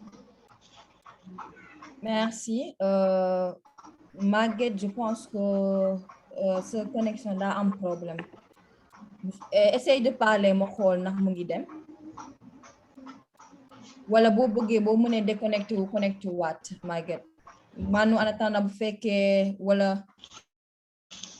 bu fekkee nag si bëgg a jox sa réponse parce que Maguette je pense que nekkul duñu dégg en fait. Alors d'après connecté waat. Alors d'après ni ma comprendre question bi mooy nan la ñu mën a utiliser réseaux sociaux yi pour def benn communication boo xamante ne daf ñuy permettre ñuy informer nit ñi di partager suñuy xalaat ak yooyu noonu est-ce que c'est bien ça est-ce que ni ma ko comprendre noonu la. Monsieur Malick Fall. oui si noonu la kay. voilà noonu laa ko bëggoon a tënkee quoi noonu la. Bien sûr alors donc c'est li ngay wax ni lu am solo la parce que réseaux sociaux yi c'est vrai que ñu bari dañ koy utiliser pour business bi yooyu noonu mais am na ñoo xamante ne dañ koy utiliser pour informer nit ñi partager aussi seeni xalaat ak yooyu noonu donc loolu tamit benn partie la bu important sur les réseaux sociaux pour nit ñi jàpp ko xam ne bañ a jàpp nag pour juste pour business la wala pour waxtaan ak say xarit ak yooyu noonu dem mais c'est bien di sensibiliser nit ñi di partager sa xalaat di informer nit ñi donc loolu noonu ku ko bëgg a def mën nga commencer par sa propre sa profil personnel parce que Facebook dafa am ay profil yu bokkul tey Facebook ak sa profil personnel tu peux être suivi, tu peux avoir 5000 amis.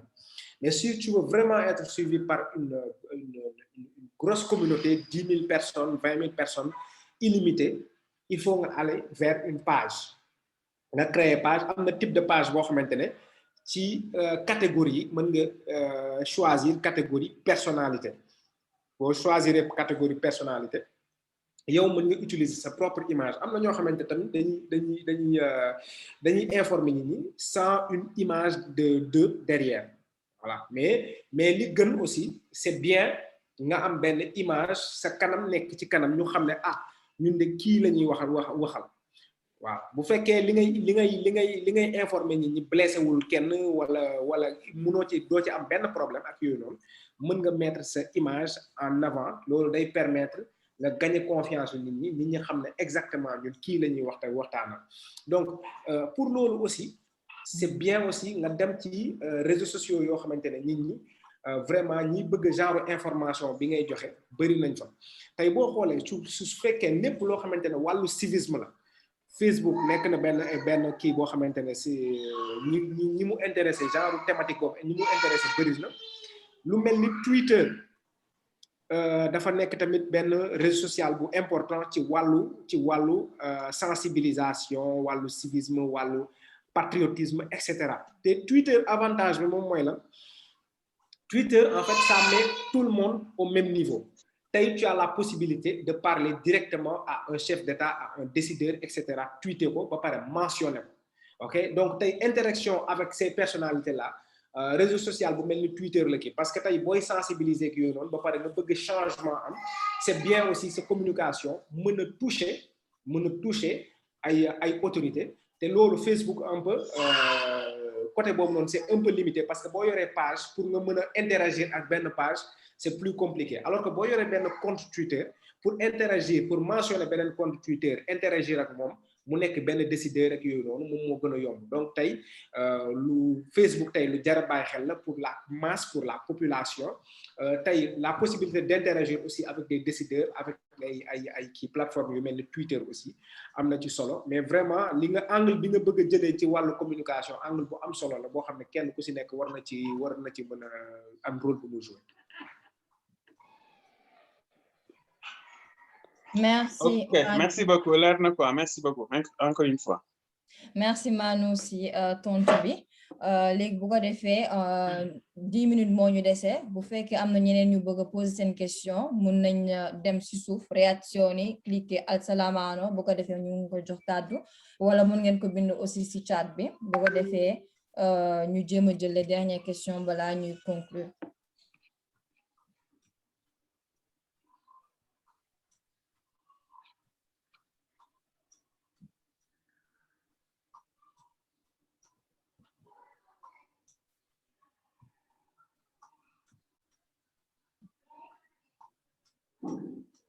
maa ngi jéglu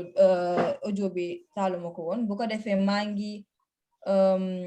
ngi partager sama écran pour ngeen mën a discontactu Manu ak Maggy boo leen ko bëggee screen mais nañ leen yónnee après li nga xam ne mooy email bi nga xam ne mooy am seen présentation foofu aussi di ngeen ko am li Sawjatu su ma partager nga wax ma ndax yaa ngi gis écran yëpp.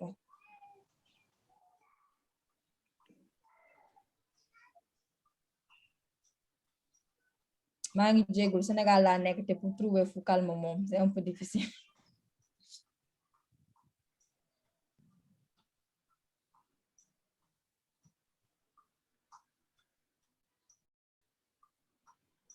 Ok, ñoo ngi koy gis.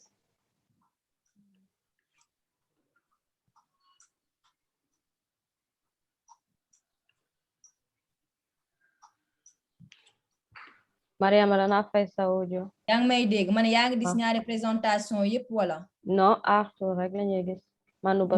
su Manu rek. waaw léegi bu fekkee mën ngeen photo bii nii après ma ibbi beneen bi parce que j'arrive pas à partager ñaari yëpp en même temps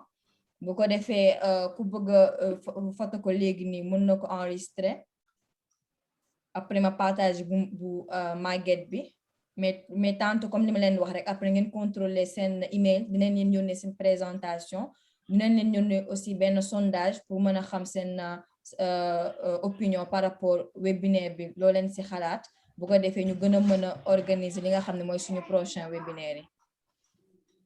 ok maa ngi ibbi léegi bi nga xam ne mooy bu Maguette bi.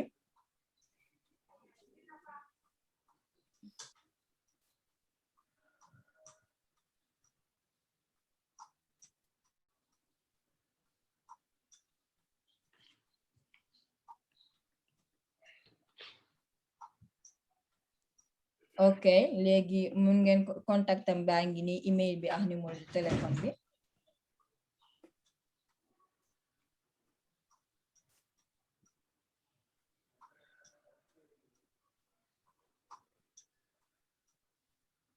ok merci ñoo leen di jaajëfal si seen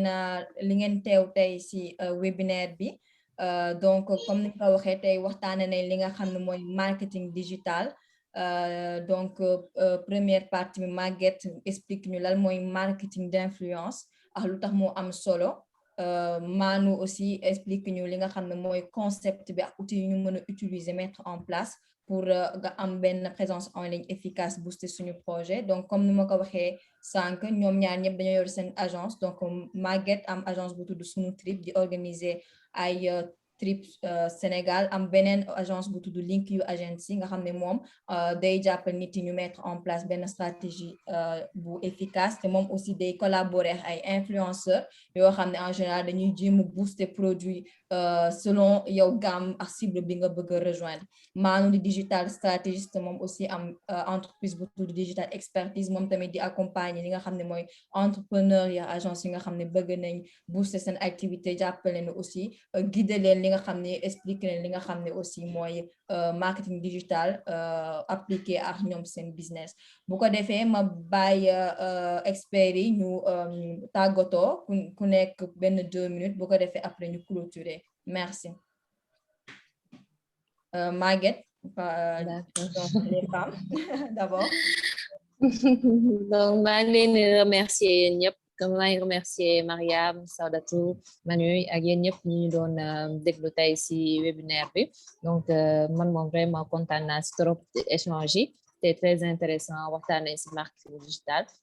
Marketing d'influence aussi, donc maa ngi exhorté képp koo xamante ni am na entreprise mu gën a def focus ci digital bi xool nu muy liggéey ak influenceurs yi pour mettre en avant entreprise am ak aussi nu mu mënee gën a dugg ci réseaux sociaux yi parce que léegi ñëpp foofu lañ nekk. Donc maa ngi leen remercier encore bu baax a baax ci attention bi ak présentation bi. Donc man je reste disponible soo leen amee beneen question wala beneen suggestion wala dara ci sama réseaux sociaux ak samay contacts. Merci beaucoup.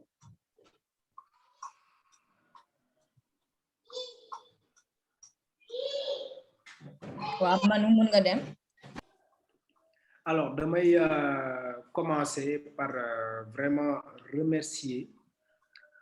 ñi organisation yi taxawal initiative yi mel ni voilà organisation yi ci jàpp yëpp Investo in Sénégal accès ak ñi ko accompagner comme moo di dëkk lépp yenn organisation yëpp di aussi vraiment bëgg souligner importance su diaspora sénégalaise si wàllu yu bëri surtout si économie dëkk bi. Donc tey kenn weddeetul que diaspora ni muy peser ci économie dëkk bi ci ak xalaat yu ñuy indi ci dëkk bi yi di doxal dëkk bi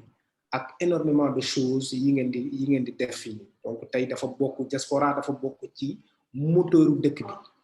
pas seulement économique mais aussi ci xalaat yi bëri. Donc moo tax tey c'est vraiment une fierté de vous joindre ci initiative yu mel nii. Ngeen comprendre aussi importance du digital parce que aujourd'hui c'est grâce au digital tey ñu mën a jokkoo ak ku nekk ñu mën a nekk ngeen mën a nekk à l'extérieur nekk fii nii di gérer seeni business di ko développer. Mën a nekk tamit fii Sénégal bëgg a développer parce que gis naa ñoo xamante ne ay sénégalais yoo xam ne mosuñoo génn réew mi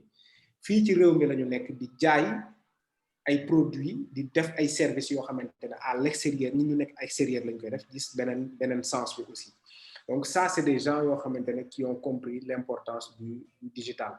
Donc digital tamit nekk na loo xamante ne tamit bu kenn jàpp ne que affaire u technicien la parce que ñu bëri dañuy jàpp ne non lii c'est un peu technique